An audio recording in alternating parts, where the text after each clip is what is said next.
Yan, maglalakad na naman tayo.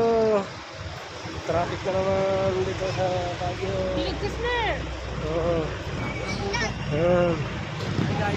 Traffic na naman. Dami na naman sasakyan, guys. Yan.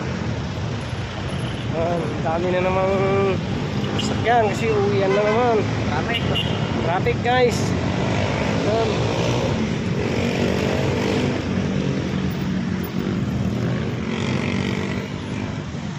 Traffic na naman, hindi na naman umuusad yung mga jeep, usad pagong. Yan, dahil sa dami ng jeep sa Baguio. Yan, yan nyo mga boss. Yan, si Steven, uuwi na naman si Steven, naglalakad.